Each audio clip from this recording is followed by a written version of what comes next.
आमतौर पे ज़हनों में सवाल है कि हम किस मोबाइल इंजीनियर से अपना मोबाइल ठीक करवाएं, किस डॉक्टर के पास जाएं, किस मैकेनिक के पास जाकर अपनी बाइक अपनी गाड़ी को ठीक करवाएं, किस टेलर के पास जाएं। तो ये मुख्तलिफ़ तरह के सवालात हैं। इसके लिए हम इस पर डिस्कशन कर रहे हैं कि कौन सा डॉक्टर, इंजीनियर, मैकेनिक, टेलर और जिनसे हम सर्विसेज ले रहे हैं या ख़ुद अपनी सर्विस के लेवल को किस लेवल पर लेकर जाएं कि कस्टमर सेटिस्फाइड हों। तो उसके लिए करैक्टर और कॉम्पिटेंट दोनों चीज़ें जब शख्सियत में जमा होती हैं तो फिर आगे ट्रस्ट और बाकी चीज़ें सारी डिलीवर होती हैं और कस्टमर का इंतज़ार नहीं करना पड़ता, कस्टमर ख़ुद भागा आता है। क्लाइंट का वेट नहीं करना पड़ता, क्लाइंट ख़ुद आता है।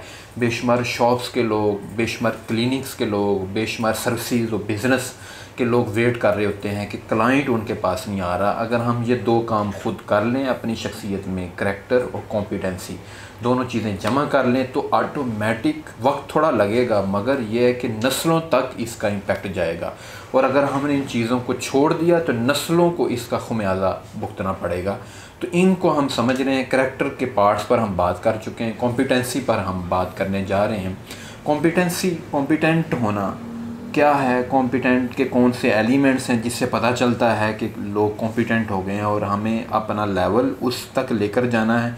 अगर हम बिज़नेस एंटरप्रेन्योर, हम सर्विसेज प्रोवाइड कर रहे हैं, टीचर, डॉक्टर, इंजीनियर, जज, सहाफ़ी और इस तरह के मुख्तलिफ़ शोबा के लोग हैं, तो करैक्टर को तो हम समझ चुके हैं। कॉम्पिटेंट होने में कौन से एलिमेंट्स हैं जिनको हमें डेवलप करने की ज़रूरत है? अच्छा, जैसा कि हमने करैक्टर के ऊपर काफ़ी बातचीत की, अब हम कॉम्पिटेंस को देखते हैं। यानी सिर्फ दयानतदार होना भी काफ़ी नहीं होता। बंदा बड़ा शरीफ है, वादे का बड़ा पक्का है, सिलाई करनी नहीं आती, दर्जी माड़ा है, टाइम पे दे देता है, फिर भी नहीं लोग सिलवाएंगे। आप किसी भी शोबे में देख लें, दर्जी को देखें आप, अगर वो वक्त पे काम करके देता है, जो बात कहता है वैसे ही वो करता है, यानी उसके करैक्टर के एलिमेंट्स पूरे हैं, सिलाई भी बड़ी अच्छी करता है, कैसे रोक सकते हैं आप इसको कामयाबी से? वो खुश अखलाक है, करैक्टर एथिक्स उसके हैं, काम भी ज़बरदस्त करता है। ऐसे बंदे को रेकमेंड किया जाता है, ऐसे बंदे का फ्यूचर होता है। हम में से अक्सर लोग कॉम्पिटेंट होते हुए भी नाकाम हो जाते हैं, रिलायबल ही नहीं होते, वफादार ही नहीं होते।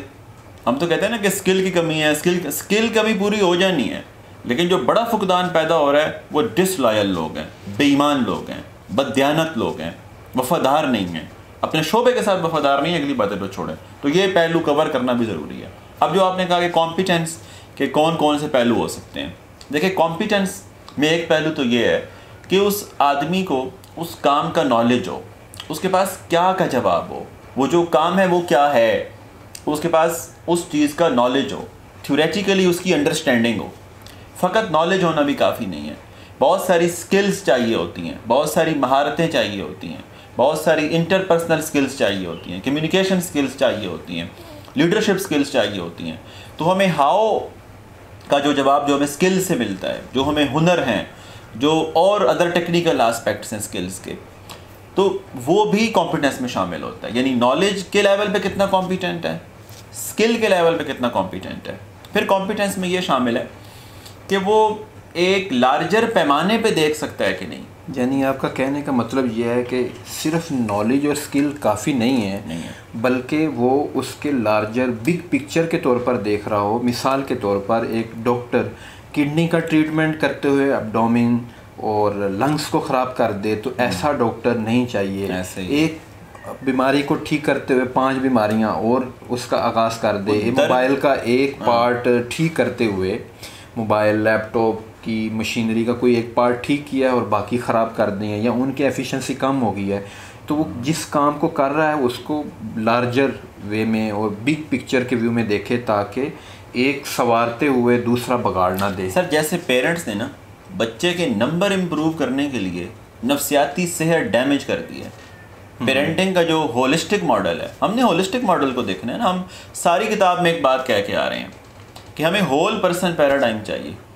होल पर्सन पैराडाइम क्या उस वक्त हो सकता है जब आपने सिर्फ नंबरों पे फोकस किया है। बच्चे की इज़्ज़त नंबरों की वजह से, बच्चे की वर्थ नंबरों की वजह से, इंसानों की वर्थ पैसे की वजह से, इंसानों की वर्थ इस वजह से कि उसके पास है क्या, उसका अखलाक क्या है, उसका मिजाज क्या है। अब देखें, एक बच्चा मैथ में अच्छा नहीं है, मैथ का इलाज करते हुए उसे इतना बुरा भला कहा गया है, इतना निकम्मा कहा गया है, इतनी सख्ती की गई है, इतना फियर कायम किया गया है, इतनी प्रैक्टिस कराई गई है उससे कि वो उसकी तजलील हो गई है। उसकी नफ्सियाती सेहत, यानी पहले मसला ये था कि मैथ नहीं आता, अब मैथ भी नहीं आता और नफ्सियाती सेहत का सत्यानाश हो गया है। तो जब तक हमारे पास एक होलिस्टिक अंडरस्टैंडिंग नहीं होगी, जब तक हम चीज़ों को सिंथेसाइज करके नहीं देखेंगे, जब तक हम चीज़ों को ओवरऑल देखना हमें नहीं आएगा, जब तक हम चीज़ों का एक होलिस्टिक मॉडल का इहाता नहीं कर पाएंगे, चाहे वो स्टूडेंट है, चाहे वो बच्चा है, चाहे वो ऑर्गेनाइजेशन है। देखें, इंडिविजुअल के साथ डील करते वक्त मुझे बहुत सारे पहलू देखने हैं। मैं इसकी नाकामी का इश्तिहार तो लगा दूंगा, फिर इसकी वफादारी रहेगी मेरे साथ। मैं इसके ऊपर वो ट्रीटमेंट अप्लाई कर रहा हूँ कि वक्ती तौर पर रिजल्ट दे देगा डर के मुझे, but in the long run कहीं अप्लाई भी कर देगा, जॉब कहीं और ढूंढने लग जाएगा। तो हमारे पास ऐसा शऊर, ऐसी विजडम, ऐसी अवेयरनेस, ऐसा विजन जो कुल का इहाता करे, जो टोटलिटी में देखने के काबिल बनाए, जब तक वो नहीं होगा तब तक हम यानी जो हमारी कॉम्पिटेंस है वो अधूरी रहेगी। वो कॉम्पिटेंस पंचर लगाने की हद तक तो सही है, वो कॉम्पिटेंस कपड़े सीने की हद तक तो ठीक है, वो कॉम्पिटेंस लेक्चर डिलीवर करने की हद तक तो ठीक है, पर वो कॉम्पिटेंस बड़े लेवल पे कारोबार को चलाने के लिए, इंडिविजुअल्स को ग्रो करवाने के लिए, इंडिविजुअल्स को उनके पोटेंशियल से मिलाने के लिए, हम बात करते वक्त इस बात का ख्याल ही नहीं रखते कि कैरेक्टर तो हम तबाह कर रहे हैं।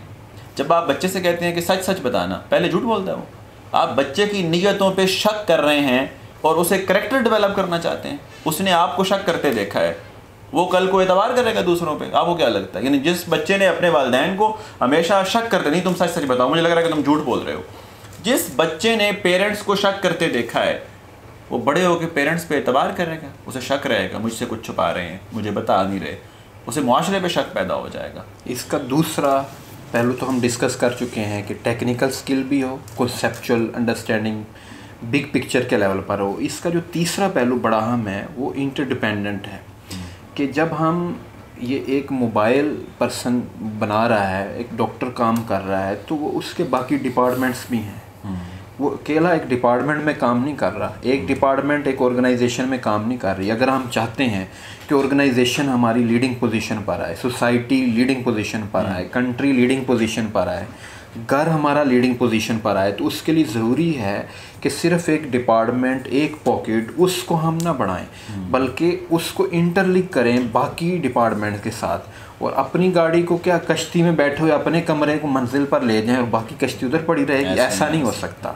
एक डिपार्टमेंट में एक डिपार्टमेंट आगे ऑर्गेनाइजेशन से आगे लीड कर गया है तो वो तो ऑर्गेनाइजेशन से आगे निकल गया है, स्प्लिट पैदा हो जाएगा ना? ऐसा ही है। तो हमें हम की नफ्सियात, वी की नफ्सियात को पैदा करना है, अपने ज़हन में पैराडाइम ऐसा डेवलप करना है कि जिसमें हम अपने डिपार्टमेंट, अपनी पॉकेट को तो आगे लेकर चल रहे हैं, मैं और वी, मैं को कन्वर्ट करना है वी में। और जब हम अपना काम कर चुके हैं तो देखना है कि बाकी डिपार्टमेंट्स में कहाँ कहाँ हमारी सपोर्ट की ज़रूरत है, हम सपोर्ट मुहैया कर रहे हैं और इंटरलिंक कर रहे हैं। और मैं का कल्चर ख़त्म हो जाता है, दूसरों की लेग पुलिंग, मुख्तलिफ डिपार्टमेंट्स को क्रिटिसाइज़ करना, मुख्तलिफ तरीक़ों से उन पर हमला करना।